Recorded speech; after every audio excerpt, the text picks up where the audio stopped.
One, two, three. Love that is like a really in the weeds. Hello, and welcome to Stray Thoughts. It is wonderful to have you here, and we are starting a new season with video this time. If you are listening to this in audio, you have no idea what I am doing right now. Check the video.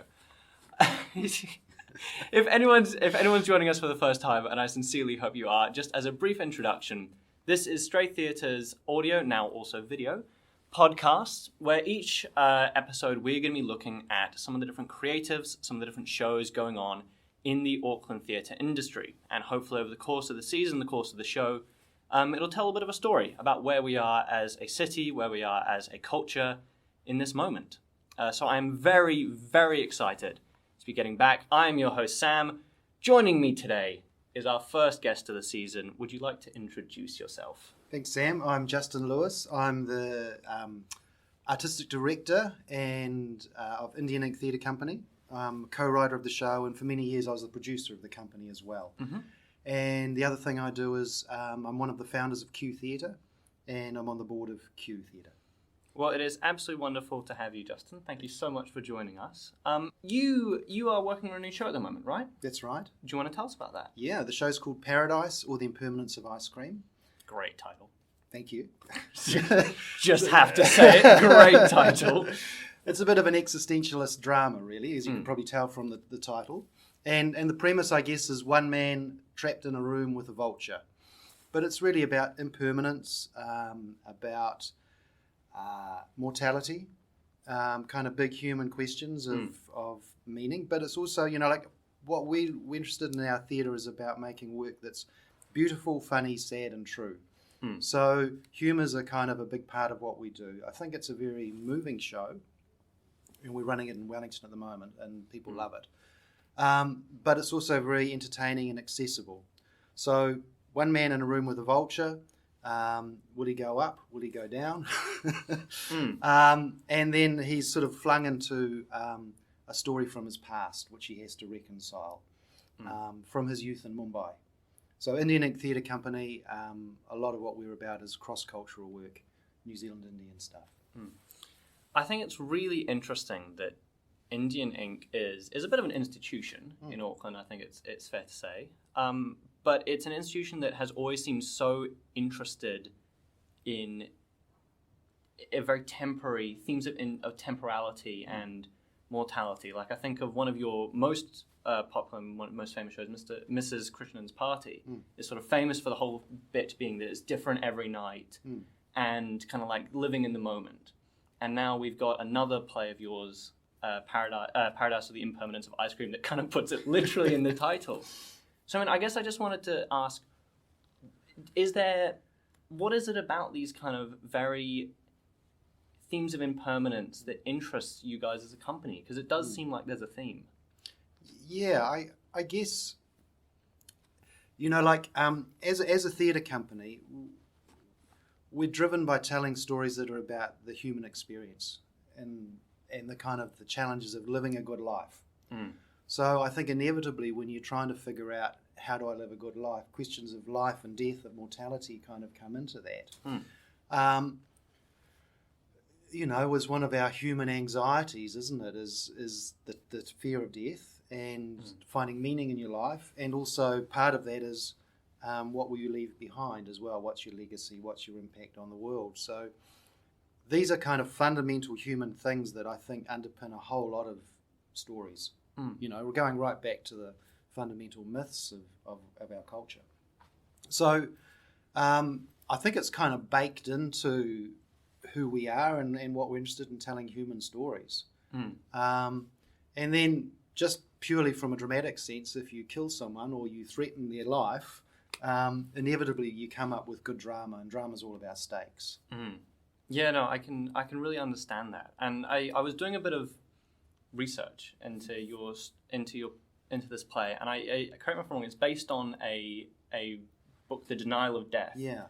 Right, yeah. And that book posits this idea of I think it's an immortality project. Yeah. The idea that humans are trying to create something that will let them live forever, even if it's metaphorically and symbolically.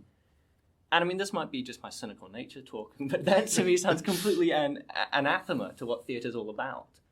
Of like, it's all about being in the moment, and it seems a really interesting idea to adapt those themes on stage, where even just the art of adapting it, to me at least, sounds like it's going to completely change it. Yeah. It's a beautiful summary of what that idea is, the Immortality Project, the thing that kind of keeps us going as humans. In a way, part of my Immortality Project as an artist is to make Paradise the Impermanence of Ice Cream. And as you're absolutely right, the beautiful thing about theatre is that it exists in the moment, and it exists in that exchange between the audience and the performers. And so by nature, it's absolutely temporal. It's not like a film. You can't go back and recreate it. What happened on that night happened on that night. But if I've done my work well, a little part of that night's going to live in you in some funny little way. And I've achieved my immortality through that. So this is a show. It's not like some kind of summoning ritual. No. Absolutely not. You walk into the theatre, a bunch of cultists all chanting in tongues. I think one of the things that, this Ernest Becker's book, The Denial of Death, which underpins all of this, is that he's not saying it's a bad thing, this desire to create some immortality. He's saying that that's dealing with our existential terror. If all we know is that we're going to die, and you've got nothing that bulwarks you, protects you against that, it's an impossible way to live.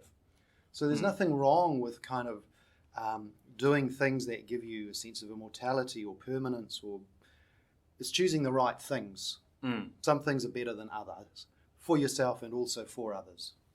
And it's the title, even just Impermanence of Ice Cream. That's like the impermanence of childhood. It brings in themes of that sort of stuff, and it is a show about going back to someone's past childhood. I remember one of my most vibrant memories for me is as a kid getting a double scoop of ice cream at the local ice cream shop and it falling over and me just being distraught. Absolutely. Just beyond any kind of...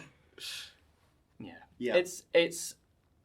It's always interesting looking back and using theatre to reflect on even a fictional character's childhood. That can be so intimate. Absolutely. Absolutely. And, we've all experienced losing that ice cream, right? Yeah. And so we've talked about the big picture, but I'm willing to bet that there's one thing that you said in the pitch about the show that probably grabbed our audience's mind, because it sure did mine. The buzzard. So one man trapped in a room with a buzzard. Yeah. Let's talk about this kind of an interesting idea. Why? Why is he in a room with a buzzard? Probably I come at this from a number of different ways, but at its most simple, the vulture, especially in many cultures, most cultures, is closely associated with death, right? And all the cartoons of the vultures kind of waiting, for the person to die as they're crawling across the desert. Yeah. It's just totally baked into our being. And in India, there's a slightly different, quite a different view about the vulture to what we have in our culture. So my experience is the vultures are kind of ugly, unpleasant things. What we discovered in the process of making this show is they're actually extraordinarily useful creatures to mankind, and that all of that ugliness has a kind of a real functional thing. So the thing about vultures, they only eat things that are dead. They don't prey on living things, and they perform this incredible. They're like the kind of the garbage men of nature.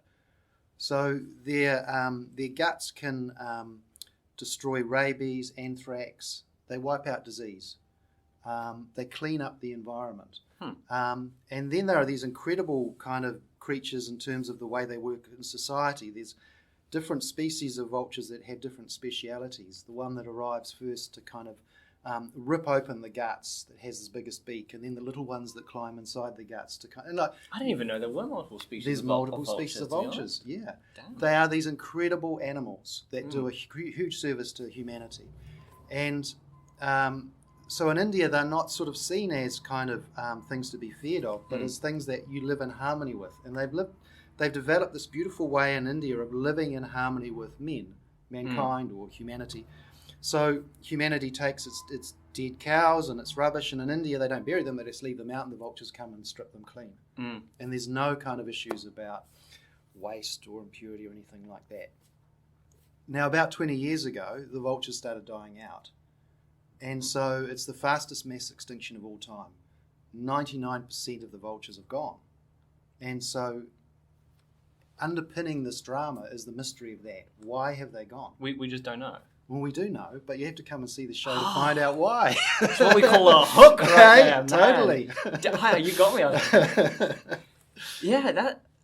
Interesting. And the vulture's a puppet, right? The vulture's a puppet. It's a fantastic puppet made by John Coddington, who's a brilliant puppeteer. Extraordinarily beautiful. The other parts about the vulture is that in the Parsi faith, which is an Indian group of Indian people who originated from Iran and Persia, have a Zoroastrian faith, and the vulture they leave their dead out for the vultures to clean the bones, and they kind of help to guide the soul to the next life.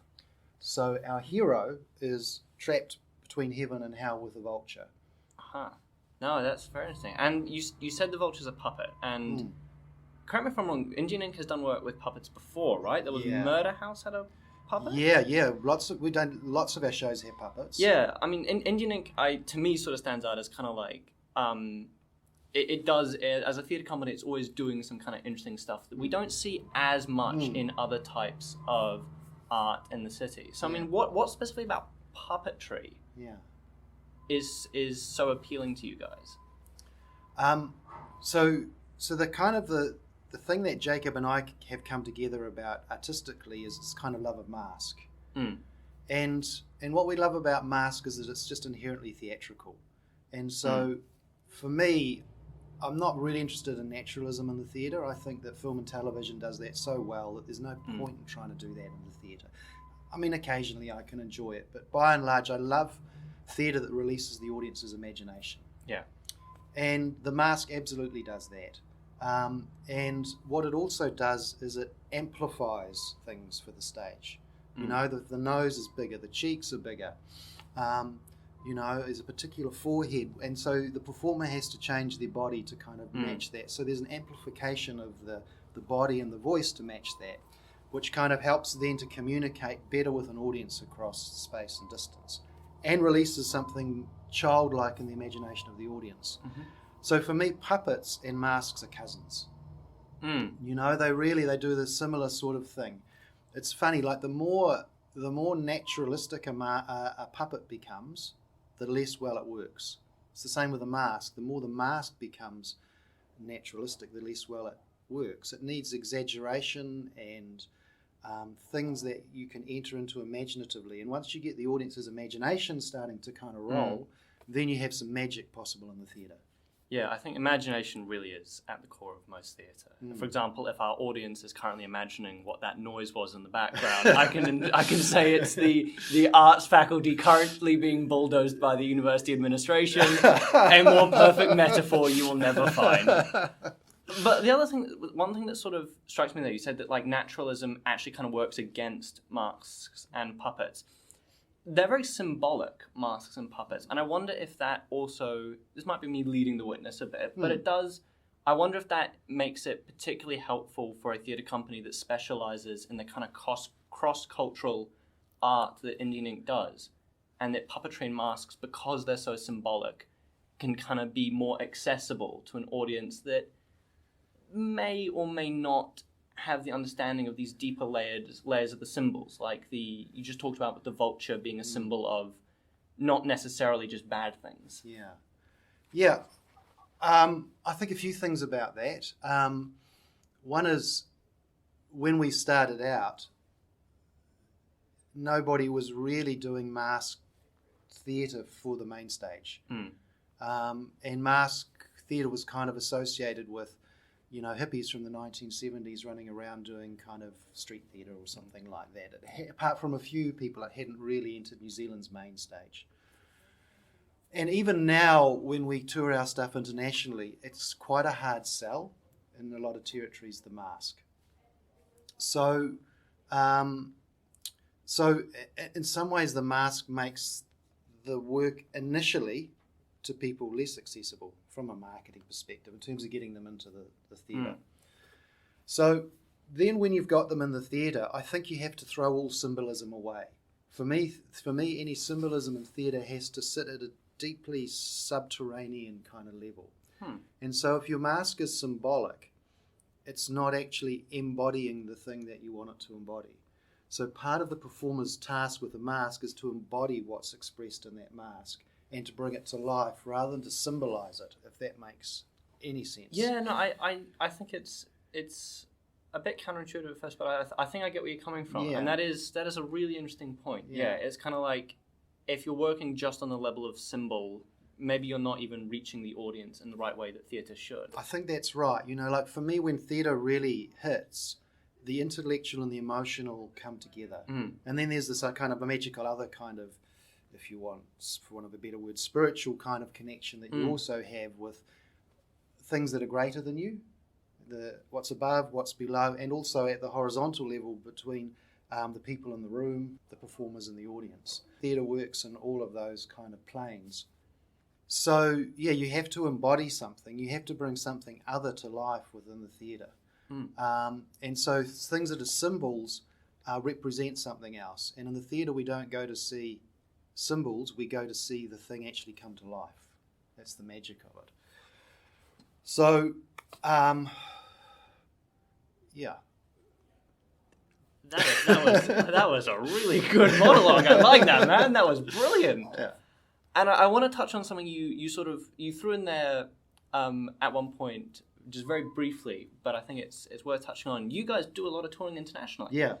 And I believe, if I'm not mistaken, that Paradise Impermanence of Ice Cream already has set for an international tour, right? Yes, that's right. So it's already been booked to perform next year. We're going to Hawaii, Vancouver, and Scottsdale, Arizona.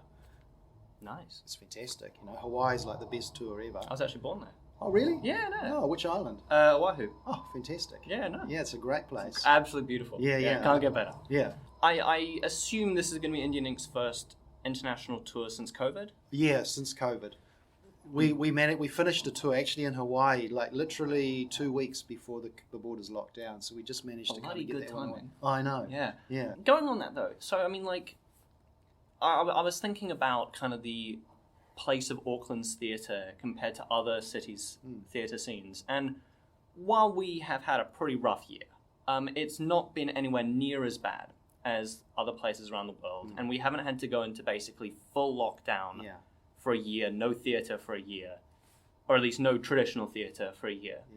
I'm kind of interested in, do you think that the work coming out of a city like Auckland, which has been able to kind of work through what a bloody decade 2020 was as a year, like work through all this stuff together in a communal in-person setting in a theatre, do you think that we have something we can maybe bring to other places like Hawaii, Vancouver, Scottsdale, that they might not be getting over there because they've not had as much time to work through the stuff in person theatre?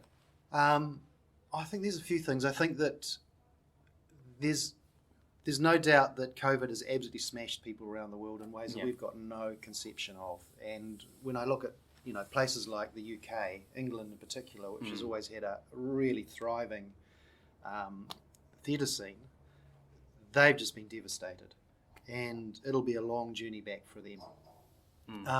The US, it's a kind of interesting what happens in the US because it's so different to the UK, which is heavily state subsidised. The US much more kind of relies on private enterprise and patronage. Funnily enough, I don't know, it seems to have given them a different kind of resilience because you have to be that kind of working in a kind of an entrepreneurial sort of a way. So they've been smashed. They haven't been able to do anything. New work hasn't been able to come through. So we're well positioned in being able to kind of develop a new work and bring it through. But I don't think it's necessarily that we bring something different about the COVID experience, but that the interest for them in seeing our work over there is that we bring a different perspective on the world, which we're always going to have coming from where we are, and if we can speak with a voice that's authentic to who we are and where we come from. So that's what's kind of fascinating to them, is this company from New Zealand that's doing New Zealand Indian work, that's telling a story that's set in Mumbai. Wow, that's a kind of crazy mixed up kind of thing. And then if it's told well and executed with theatrical excellence, then it works. Damn. Well, as I am loving this discussion, but looking at the time, I think we should maybe consider wrapping this up. Yeah. Do you want to tell people where they can get tickets? Yeah, so Paradise, or the Impermanence of Ice Cream, is on at Q Theatre, and you can buy tickets through the Indian Ink website, indianinc.co.nz, and it runs from June the 9th for 3 weeks. Nice. Well, I very much look forward to it starting up in Auckland. I am very much looking forward to going to see it. Thank you so much for coming on, Justin. It's been an absolute pleasure. This is the first time I can shake a guest's hand, and actually it's visible on camera. It's actually worth something. So thank you once again. Thanks. And thank you, audience. It has been wonderful to be back. Next episode hopefully soon. Oh, it's a good one. I can't say who the guest is yet, but it's going to be fun. Thank you. Remember, we're now doing audio and video, so check us out on YouTube. I'm getting a nod from off camera. Yes, YouTube. Yep. Very committed nod, Sarah. Yeah. Check us out there, or a normal audio platform of your preference, and we look forward to seeing you again.